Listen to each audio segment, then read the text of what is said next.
Hello friends, welcome to get circle. My name is Jayendra Tiwari और आज मैं इस वीडियो में आप लोगों के लिए मंथली करंट अफेयर्स की सीरीज का जनवरी 2019 का पहला पार्ट लेकर आया हूं। और जनवरी से जितने भी वीडियोस आएंगे वो सभी के सभी बहुत ज़्यादा इंपॉर्टेंट है, क्योंकि यूपी पीसीएस के जो भी एग्ज़ाम होंगे इस साल में, वो उन सभी के लिए आपका जनवरी से जो करंट अफेयर्स है वो बहुत इंपॉर्टेंट है।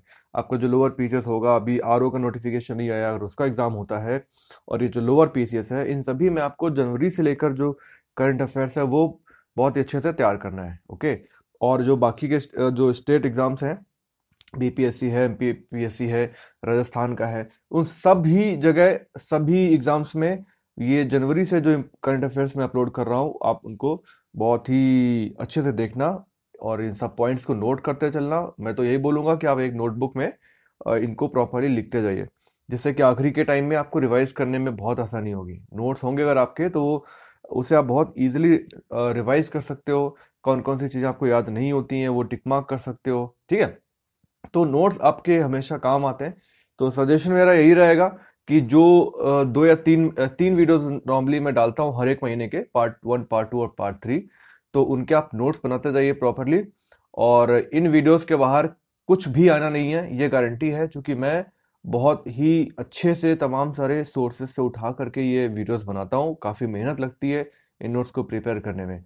आप कोई भी एग्जाम पीछे के देख लीजिए, स्टेट पीएससी के किसी का कोई भी, इसके बाहर आपको क्वेश्चन नहीं मिलेगा। अगर उस एग्जाम में पूछा गया है तो निश्चित रूप से मैंने आपको वो सभी चीज़ें इन वीडियोस में बताई हैं, या तो आपको इस नोट्स में मिल जाएगा। इसके अलावा जब मैं इन चीज़ों को इलेबोरेट करता हूँ तो बहुत सारे एक्स्ट्रा पॉइंट्स बोलता हूँ, तो वो सब कुछ आप नोट करते चलिए। कई बार आपको वो चीज़ पीडीएफ पे नहीं मिलती है, तो वो मैं बोलते टाइम बताता हूँ, तो उनको भी आप लिखिए साथ में, है ना।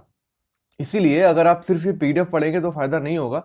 50% जानकारी इन पीडीएफ या 50% चीजें मैं आपको अलग से बताता हूँ, इवन ज्यादा ही चीजें मैं आपको अलग से बताता हूँ।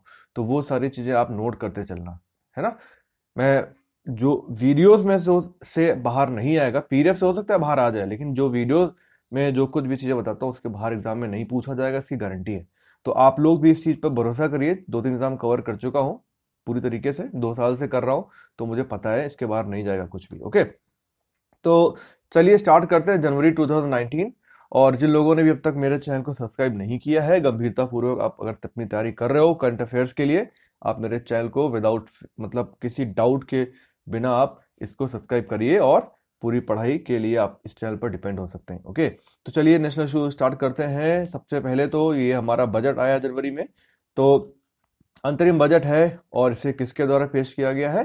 पीयूष गोयल के द्वारा। ठीक है, हमारे वित्त मंत्री कुछ स्वास्थ्य की समस्याओं से जूझ रहे थे, तो पीयूष गोयल ने इस बजट को पेश किया है। वर्ष 2013-14 में विश्व की 11वीं सबसे बड़ी अर्थव्यवस्था के दर्जे से बढ़ते हुए आज भारत विश्व की 6वीं सबसे बड़ी अर्थव्यवस्था है। क्वेश्चन नंबर 1, इंपॉर्टेंट क्वेश्चन है ये। ठीक है, तो आज भारत विश्व की 6ठी सबसे बड़ी अर्थव्यवस्था है। ठीक है, और इस साल का जो राजकोषीय घाटा वो 3.4% है, और चालू घाटा है जो, वो इस वर्ष 2.5, जीडीपी का 2.5 रहने की संभावना व्यक्त की गई है। ठीक है, तो ये सारे इंपॉर्टेंट पॉइंट्स हैं, और भी हैं देखेंगे। जो मुख्य बिंदु हैं, देखिए मनरेगा के लिए कितना आवंटन किया गया है हमारे बजट में? 60,000 करोड़ का आवंटन किया गया है मनरेगा के लिए। प्रधानमंत्री सड़क योजना के लिए कितना आवंटन किया गया है? 19,000 करोड़ आवंटन किया गया है 2019-20, वर्ष 2019-20 के लिए, जो ये वाला वर्ष है, वित्त वर्ष, उसके लिए प्रधानमंत्री सड़क योजना में 19,000 करोड़ का आवंटन किया गया है। पिछली साल जो है इसमें 15,500 का आवंटन किया गया था, 15,500 करोड़ का। इस बार 19,000 करोड़ का आवंटन किया गया है। 2014-18 की अवधि में प्रधानमंत्री आवास योजना के अंतर्गत कुल 1.53 करोड़ मकान बनाए गए। एक फैक्चुअल पॉइंट है, याद रखिएगा, 1.53 करोड़ मकान बनाए गए हैं। इस तरीके के जो पॉइंट्स हैं, इनका आप बहुत जगह इस्तेमाल कर सकते हो, अपने मेंस में, ऐसे में, बहुत जगह इन चीज़ों का इस्तेमाल कर सकते हैं, इसलिए ऐसे फैक्चुअल पॉइंट्स आपको याद होने चाहिए। ठीक है, देश में कुल कार्यरत या घोषित एम्स कितने हैं? 21। ठीक है, 2014 के बाद 14 एम्स घोषित किए गए हैं। ठीक है, 2014 के बाद 14 एम्स घोषित किए गए हैं। 21 ऐसे हैं जो फंक्शनल में हैं, काम कर रहे हैं, और 22वां जो है हरियाणा में खोलने की घोषणा करी गई है। ठीक है, और अभी हाल में ही तमिलनाडु और तेलंगाना में भी दो और नए एम्स की घोषणा करी गई है, तमिलनाडु के मदुरई में और तेलंगाना के बीबी नगर में, ये याद रखिएगा। ओके, तो ये इंपॉर्टेंट पॉइंट्स थे। इसके बाद ये देखिए, ये कुछ योजनाएं हैं जिनकी घोषणा करी गई इस बजट में, काफी महत्वपूर्ण है। ये प्रधानमंत्री किसान सम्मान निधि, इंपॉर्टेंट है ये। इसमें होगा क्या, पहले भी इसके बारे में बता चुका हूं, पर एक बार देख लो आप। छोटे और सीमांत किसानों की निश्चित आय मुहैया कराने के लिए सरकार का ऐतिहासिक कार्यक्रम है। इसमें कुछ फिक्स अमाउंट है, वो छोटे और सीमांत किसानों को दिया जाएगा साल में, ठीक है। तो देखो किनको दिया जाएगा, जो 2 हेक्टेयर तक की जोत वाले सभी कमजोर भूस्वामी किसान परिवारों को प्रतिवर्ष 6,000 रुपए की दर से प्रत्यक्ष आय सहायता प्रदान करी जाएगी। और इनके जो बैंक अकाउंट हैं, जो जनधन में जो बैंक अकाउंट खोले गए हैं, उनमें डायरेक्ट पैसा ट्रांसफर किया जाएगा, ठीक है। तो अब देखो यहाँ पे कौन सी चीजें आपको याद रखनी है, लिमिट कितनी है, 2 हेक्टेयर, 2 हेक्टेयर से कम होने चाहिए। ये भी प्रश्न में पूछा जा सकता है कि ये जो पैसा दिया जाएगा वो किन किसानों को दिया जाएगा, 2 हेक्टेयर, 3 हेक्टेयर, 4 हेक्टेयर, 1 हेक्टेयर, ऐसे ऑप्शन बना दिए जाएंगे, ठीक है। तो 2 हेक्टेयर से जिसके पास कम जमीन है, उनको प्रतिवर्ष 6,000 रुपए दिए जाएंगे, और ये 3 किश्तों में दिए जाएंगे। ये ऐसा नहीं होगा कि एक बार में बस 6,000 रुपए दे दिए गए और बस, तो ऐसा नहीं होगा। 2-2 हजार की 3 किश्तों में दिए जाएंगे। अपने पास 3 जो फसलें होती हैं, रबी, खरीफ, जायद, उसी के हिसाब से इनको डिवाइड किया गया है, ठीक है। ओके, एक और योजना है प्रधानमंत्री श्रम योगी मान धन योजना। ये भी एक नई योजना है, इंपॉर्टेंट है। इसमें क्या किया गया है, जो भारत सरकार ने असंगठित क्षेत्र के उन कामगारों के लिए प्रधानमंत्री श्रम योगी मान धन नामक वृहद पेंशन योजना की शुरुआत करी है। तो आप एक चीज समझ लो कि ये जो प्रधानमंत्री श्रम योगी मान धन योजना है, ये एक पेंशन योजना है। किनके लिए, जो असंगठित क्षेत्र है, उनमें जो लोग काम करते हैं, उनके लिए ये आरंभ करने का प्रस्ताव किया गया है। और इसमें जो है वो लोग शामिल होंगे जिनकी जो मासिक आय है वो 15,000 या उससे कम है, ठीक है। तो ये लिमिट याद रखिएगा, 15,000 से कम होनी चाहिए मासिक इनकम। मंथली जो इनकम है वो 15,000 से कम होनी चाहिए, वही लोग इसमें पार्ट ले सकते हैं, ठीक है। इसमें क्या करना होगा, हर महीने एक छोटी सी रकम आपको जमा करनी होगी, ठीक है। और आप 60 वर्ष की उम्र तक उसको ऐसे ही जमा करते रहेंगे हर महीना, और 60 वर्ष के बाद 3,000 रुपए की सुनिश्चित मासिक पेंशन मिलेगी, ठीक है। अब देखो, जो 30 इयर्स के लोग हैं करीब, जो इनकी आज वर्तमान आयु 30 साल है, अगर वो 100 रुपए भी आज से जमा करते हैं हर महीना, तो उनको 3,000 रुपए आपको पेंशन मिलेगी 60,000 के बाद। ऐसे ही जो 40 साल के लोग होंगे, तो उनका जो ये प्रीमियम होगा वो बढ़ता जाएगा, उस हिसाब से ये कैलकुलेशन होगी। तो 30 साल के लोग हैं जो अगर इसमें पार्ट लेते हैं, तो उनको 100 रुपए क्या जो है जो मासिक प्रीमियम होगा, मंथली प्रीमियम होगा, वो भरना होगा, ठीक है। ये चीज है। तो इसके बाद देखो, रक्षा बजट जो है हमारा पहली बार 3 लाख करोड़ से भी अधिक हो गया है। पहली बार ऐसा हुआ है कि हमारा रक्षा बजट 3 लाख करोड़ की जो एक सीमा है उसको क्रॉस किया है। इसके बाद ये देखो, पहली बार देश में ही विकसित एवं विनिर्मित semi high speed Vande Bharat express train 18 की शुरुआत हो चुकी है, ठीक है। तो पहली जो है सेमी हाई स्पीड ट्रेन है, उसका नाम क्या है, वंदे भारत एक्सप्रेस या ट्रेन 18 भी बोलते हैं। तो ये सब चीजें मैं बहुत अच्छे से पहले भी बता चुका हूं, पूरा एलेबरेट करके। ओके, अब देखो यार, जम्मू कश्मीर में पहले अंतरराज्यीय पुल का उद्घाटन हुआ है। पहला अंतरराज्यीय मतलब एक राज्य से दूसरे राज्य के मध्य। तो ये इस पुल का नाम क्या है, केरियान गांडियाल पुल, ठीक है, केरियान गांडियाल पुल। रावी नदी पर है, नदी याद रखिए, रावी नदी पर है। देश का पहला जम्मू कश्मीर का, जेएंडके का पहला है अंतरराज्यीय पुल, और 1.2 किलोमीटर लंबा है। कठुआ जिले को पंजाब से जोड़ता है। इतना इंपॉर्टेंट पॉइंट है इसमें, कठुआ जिले को पंजाब से जोड़ता है, 1.2 किलोमीटर लंबा है, और किस पर है, रावी नदी पर। याद रखिएगा, केरियान गांडियाल पुल किस पर है, रावी नदी पर। ओके, ठीक है। नेक्स्ट पॉइंट है एग्री विजन 2018। एग्री विजन 2019 है, सॉरी 18 है, 19 है। तो इसमें क्या है, स्मार्ट और सतत कृषि के लिए कृषि समाधानों पर एक सम्मेलन का आयोजन किया गया था। तो क्वेश्चन यही आएगा कि पूछा जाएगा इसमें कि जो एग्री विजन है ये कहां पर आयोजित किया गया था। तो याद रखिएगा, इसका आयोजन हुआ था हैदराबाद में, ठीक है। और ऑब्वियसली ये जो कृषि से संबंधित ये सम्मेलन था, तो यहाँ पर यही सारी चीज़ें डिस्कस की गई थी कि जो स्मार्ट टेक्निक्स हैं वो उसको कैसे कृषि में लाया जाए, कैसे एग्रीकल्चर का डेवलपमेंट हो, टेक्नोलॉजी को कैसे उसका समायोजन किया जाए जिससे कि उत्पादन में वृद्धि हो। ठीक है, तो ये सारी चीज़ें वहाँ पर डिस्कस की गई थी। इसके बाद देखेंगे डिफो ब्रिज। देखो ये डिफो ब्रिज क्या है, ये भी एक ब्रिज है और ये अरुणाचल प्रदेश में डिफो ब्रिज राष्ट्र को समर्पित किया गया। तो एक तो स्टेट याद रखो कि जो डिफो ब्रिज है वो किस राज्य में है, ये आपका अरुणाचल प्रदेश में है। ठीक है, और इसमें है क्या, ये जो है डीफू नदी पर बनाया गया है। और डीफू नदी कहां पर है, दिबांग घाटी जिले में डीफू नदी पर ये बनाया गया है डिफो ब्रिज। लंबाई कितनी है, 426.60 मीटर इसकी लेंथ है। ओके, हाँ तो ये देखिए ये देखो इंपॉर्टेंट पॉइंट है।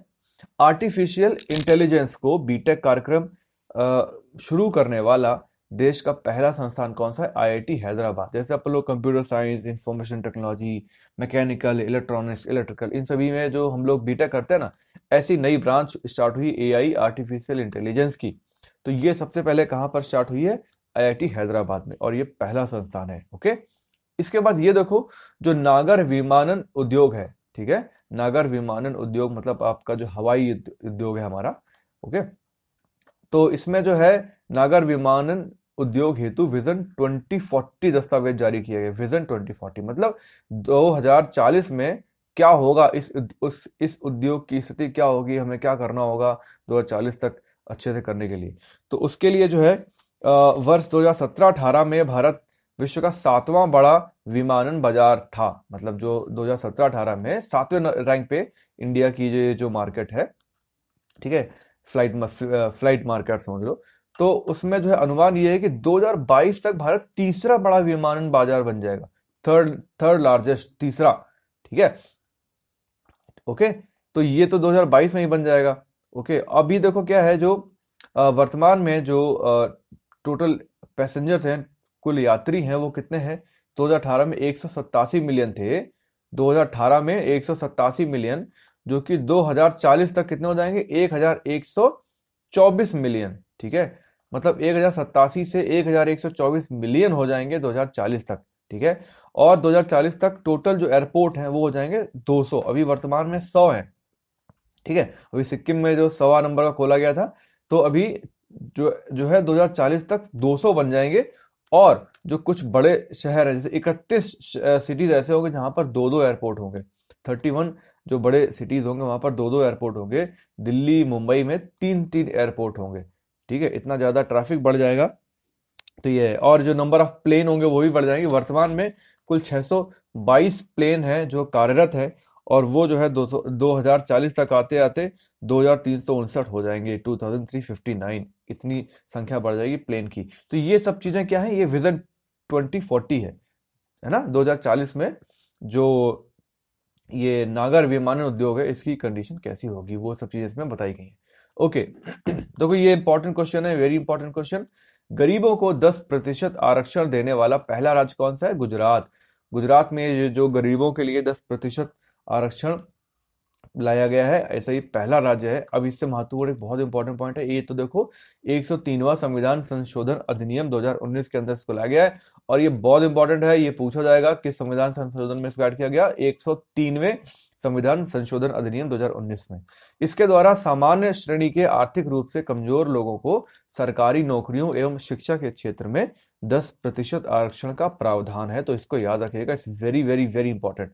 ओके, देन ये देखो जीएसटी लागू किए जाने के बाद राज्यों की आमदनी में आ रही कमी के मुद्दों की समीक्षा हेतु एक 7 सदस्यीय मंत्री समूह का गठन किया गया है। ठीक है, जिसकी अध्यक्षता कौन करेंगे, बिहार के उप मुख्यमंत्री सुशील मोदी। ठीक है, तो ये सुशील मोदी इसकी अध्यक्षता करेंगे। और यहां पर होगा क्या, हुआ यूं है कि जब से जीएसटी लागू हुआ है उसके बाद से बहुत सारे राज्य हैं जिनकी जो आमदनी है वो घट गई है। जैसे आपके जो यूपी है, बिहार है ना, ऐसे बहुत सारे, जो पंजाब है, इन सब राज्यों की जो आमदनी है घट गई है।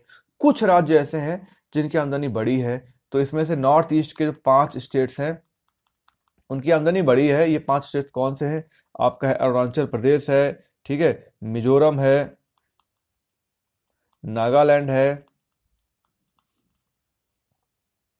एंड आपका सिक्किम है, और मणिपुर।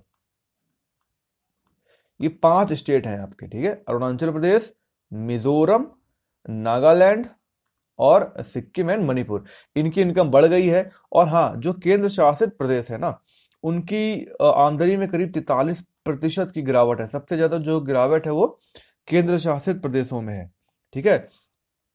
तो ये चीज है। इसके अलावा जो हमारा आंध्र प्रदेश है, वो एक ऐसा राज्य है जिसकी आमदनी बढ़ी है, ठीक है। आंध्र प्रदेश की इनकम बढ़ी है, ठीक है, आंध्र प्रदेश।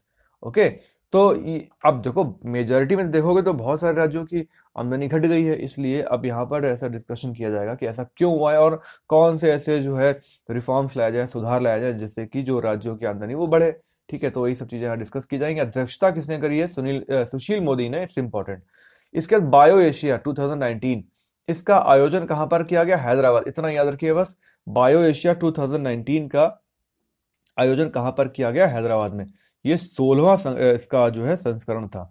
25 से 27 फरवरी 2019 में इसका आयोजन किया जाएगा, ठीक है। 25 से 27 फेब होने वाला है भी, ठीक है। देन उन्नति कार्यक्रम, it's again a important thing. Unnati कार्यक्रम क्या है? उन्नति का मतलब क्या है? Uni space nano satellite assembly and training, ठीक है। तो ये कार्यक्रम जो है इसरो के द्वारा चलाया जा रहा है। ओके, तो इस कार्यक्रम का आयोजन इसरो के द्वारा हो रहा है। बाह्य अंतरिक्ष के अन्वेषण और शांतिपूर्ण उपयोग के पहले संयुक्त राष्ट्र सम्मेलन की 50वीं वर्षगांठ यूनिस्पेस 50 मनाने के लिए एक पहल के रूप में प्रारंभ किया जा रहा है, ठीक है। मतलब क्या है कि यूनाइटेड नेशंस ने एक सम्मेलन किया था 50 साल पहले। वो क्या सम्मेलन था? जो हमारा जो बाह्य अंतरिक्ष है वहां उस पर रिसर्च करने के लिए, शांतिपूर्ण उसका उपयोग किया जा सके, तो उसकी शुरुआत हुई थी 50 साल पहले। इसके लिए सम्मेलन किया गया था। तो उसकी अब ये वर्षगांठ हो रही है। तो उसी वर्षगांठ के उपलक्ष्य में इसरो ने ये कार्यक्रम लॉन्च किया, उन्नति कार्यक्रम।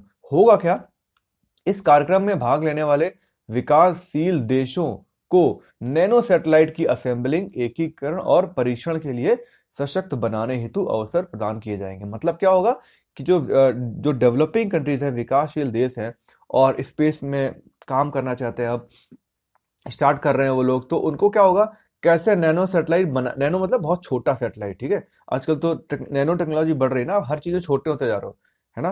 पहले आप कंप्यूटर देखो बहुत बड़ा होता था, लैपटॉप आ गए, टैबलेट आ गई, तो आप देख रहे हो टेक्नोलॉजी में ये चीजें छोटी होती जा रही है। साइज छोटा कर रहे हैं पर पावर बढ़ रही है, ठीक है। तो यही है नैनो टेक्नोलॉजी।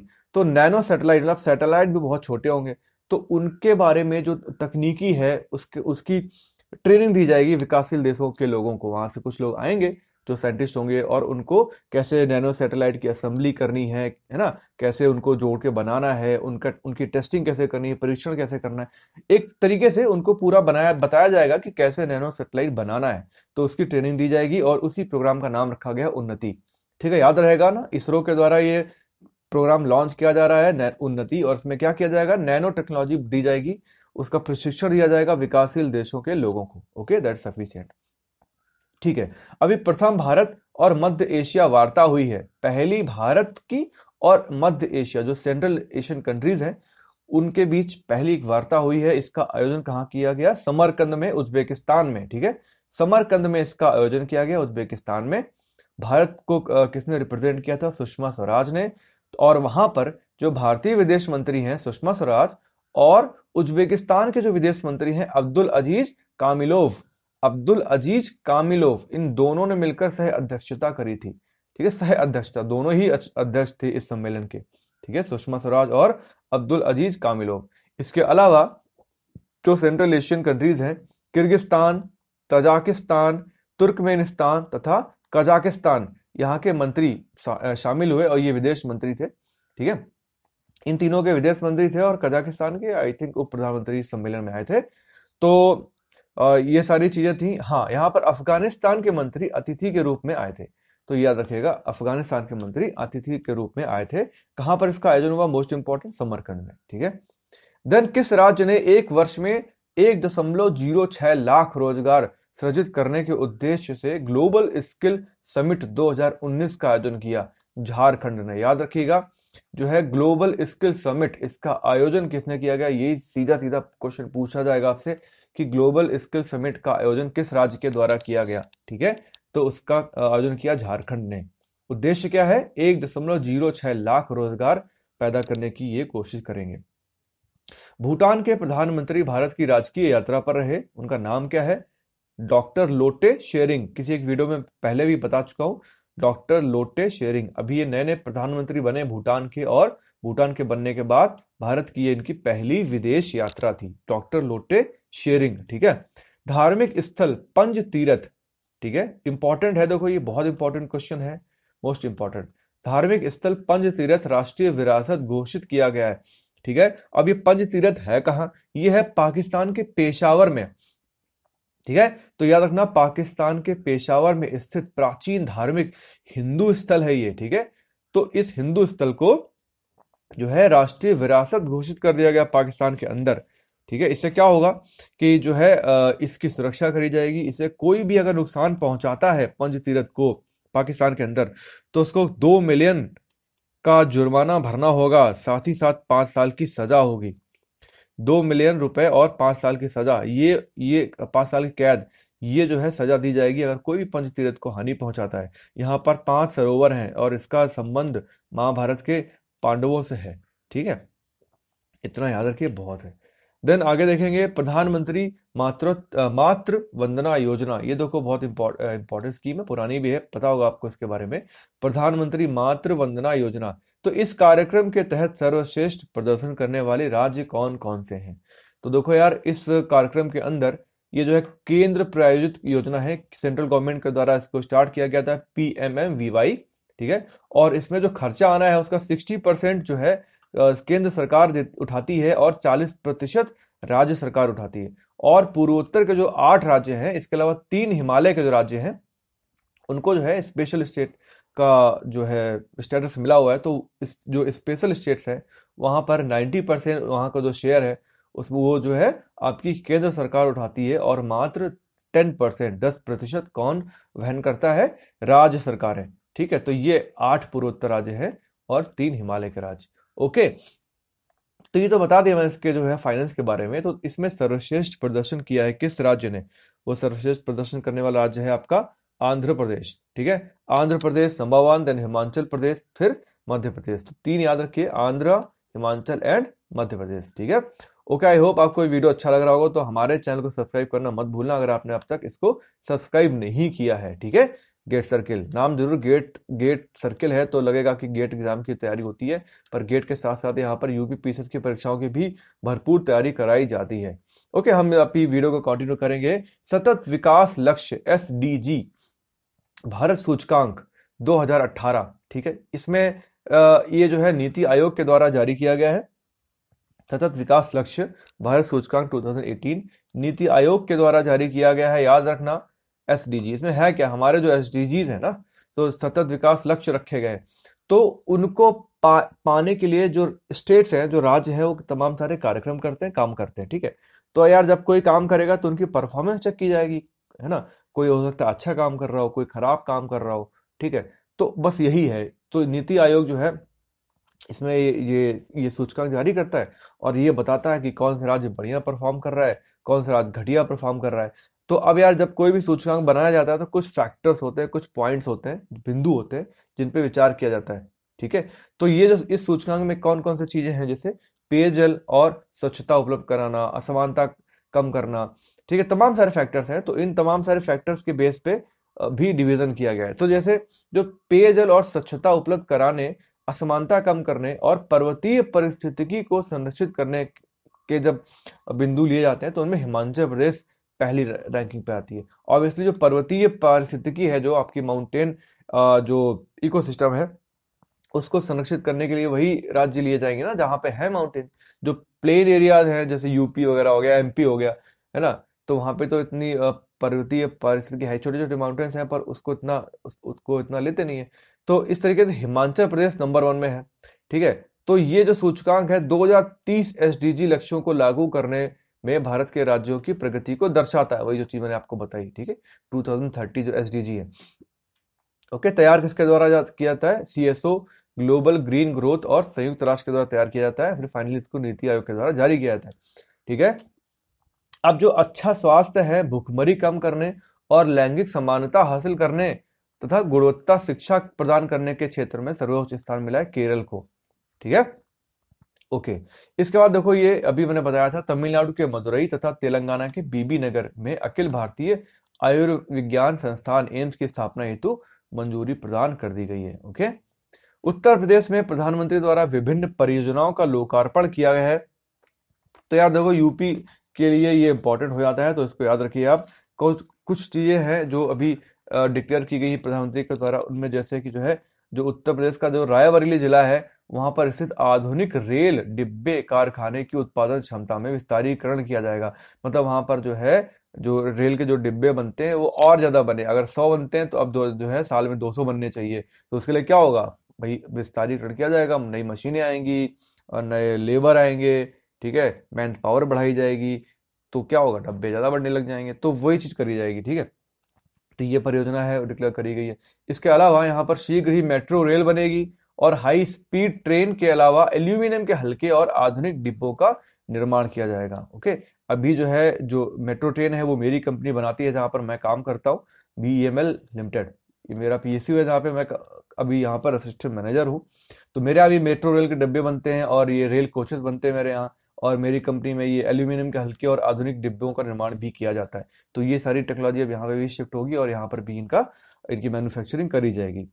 ओके। इसके अलावा ये देखेंगे, देश का पहला रेलवे विश्वविद्यालय राष्ट्र को समर्पित है। वेरी इंपॉर्टेंट न्यूज है, मोस्ट इंपॉर्टेंट न्यूज है। देश का पहला रेलवे विश्वविद्यालय राष्ट्र को समर्पित, कहां पर है ये? बड़ोदरा में देश के पहले रेलवे विश्वविद्यालय को समर्पित किया गया है, बड़ोदरा में। इट्स वेरी इंपॉर्टेंट, गुजरात में, मतलब बड़ोदरा मतलब गुजरात में। और ऐसा होने, मतलब कोई भी देश में ऐसा हुआ है तो ऐसा जो है, ये तीसरा अपना इंडिया है। इसके पहले रशिया में ऐसा हुआ है, रशिया में एक रेलवे यूनिवर्सिटी है, विश्वविद्यालय है। ओके। एंड चाइना में ऐसा रेलवे इंस्टीट्यूट है। ठीक है, रसिया और चाइना के बाद ये तीसरा कंट्री हमारा इंडिया, जहां पर रेलवे विश्वविद्यालय बनाया गया है। ठीक है, क्या इसका पूरा नाम? राष्ट्रीय रेल एवं परिवहन संस्थान।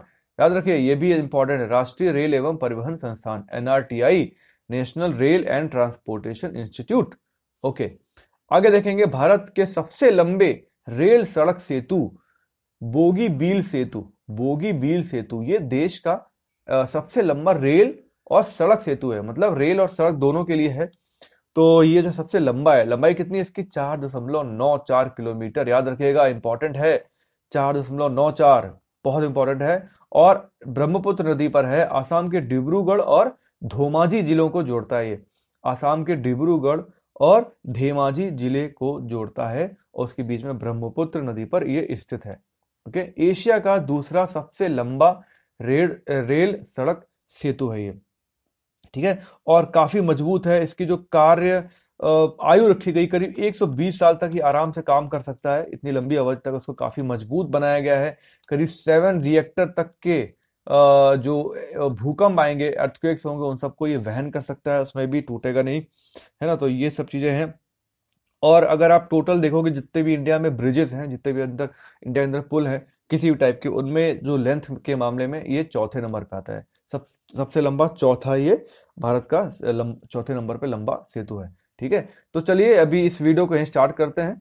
ओके, और नेक्स्ट लेक्चर जो पार्ट 2 होगा, उस पर अपन अंतरराष्ट्रीय परिदृश्य से स्टार्ट करेंगे, पार्ट 2। ठीक है, तो मैं करंट के जो वीडियोज हैं, जो काफ़ी लेट हो गया था, डिले हो गया था बिकॉज ऑफ सम रीजंस, अब मैं उन सबको स्पीडली कवर अप कर रहा हूँ और बहुत जल्दी जो है इसको पूरा जो कुछ भी मेरा छूट गया था 2-3 महीने में, वो सारा कुछ फास्ट वे में कवर कर दूंगा। ठीक है, आई होप आपको वीडियो अच्छा लगा होगा। अच्छा लगे ना लगे, पर इसको देखो जरूर, बिकॉज इंपॉर्टेंट यही है, क्वेश्चन यहीं से आने हैं। ठीक है, तो इसके नोट्स बनाते चलना और वीडियो को 2-3 बार रिवाइज जरूर करना, चाहे अपने नोट से करो चाहे मेरे वीडियो को देख के करो। कई बार क्या होता है, लोग सुनते हैं तो सुनने से याद हो जाता है, और जब आप ऑप्शन देखो तो आप सही करते हो। ठीक है, तो इसलिए जो है मैं यही कहूंगा कि वीडियो को आप 2-3 बार देखिए जरूर। ओके, और जो आपके मित्र लोग हैं जो यूपी PCS या तमाम सारे डिफरेंट जो BPSC हैं, स्टेट PSC हैं, उनकी तैयारी कर रहे हैं, तो आप उन्हें मेरे चैनल को रिकमेंड करिए, जिससे कि वो लोग भी मेरे वीडियोस देखें और उनका भी फायदा हो। ठीक है, तो मिलते हैं नेक्स्ट वीडियो में। Goodbye, take care.